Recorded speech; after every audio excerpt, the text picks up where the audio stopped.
Un jeune garçon entra dans une pharmacie pour utiliser le téléphone. Le propriétaire du magasin observa et écouta la conversation. « Excusez-moi, dit-il au téléphone. Je cherche du travail.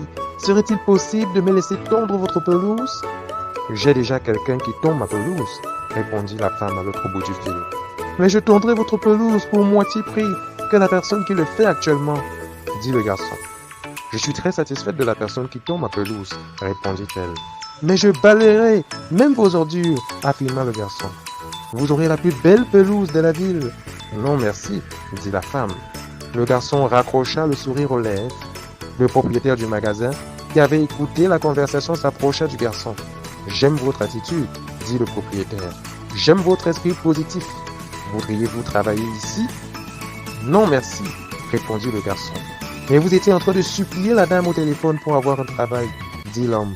« Non, monsieur, » dit le garçon. « Je vérifiais juste mes performances pour le travail que j'ai déjà.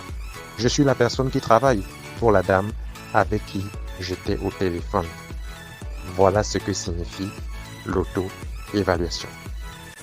In our previous videos, we brought out the different steps which constitute one of the bases of the quest for excellence, planning one's academic year. Meanwhile, a sad remark is made. A study of the University of Scranton, which is found in the northwest of Pennsylvania, showed that 92% of persons do not achieve their objectives. According to U.S. News and World Report, when we reach the middle of February, most of those who have planned the secular year move far from their objectives or abandon their objectives completely, leaving them at the same place where they started. What then should be done in order not to be of those who abandon their objectives? Tu as besoin avant tout de t'auto-évaluer en cette période d'intersemestre, de faire un bilan à mi-parcours de ton année en considérant chacun de tes objectifs établis en début d'année.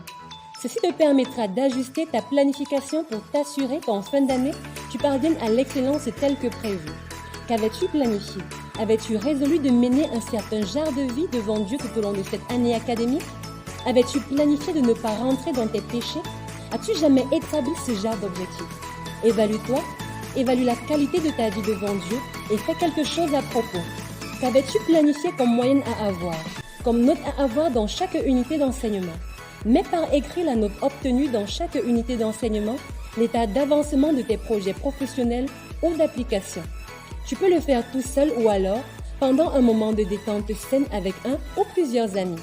C'est d'ailleurs ce que des étudiants du mouvement Jeunesse et Vie Cameroun ont eu à faire en tenant des pique-niques au sein de diverses facultés et grandes écoles de la ville de Yaoundé. C'était l'occasion d'évaluer à la fois la qualité de leur vie devant Dieu et leur performance académique et d'entamer les réajustements nécessaires.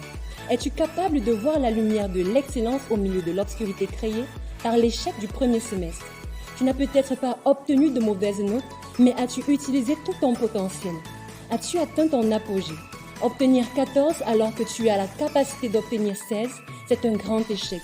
Si tu mesures l'ampleur des efforts qu'il y a à fournir, fais un bilan avec la tête froide et confronte les faits pour redémarrer en force.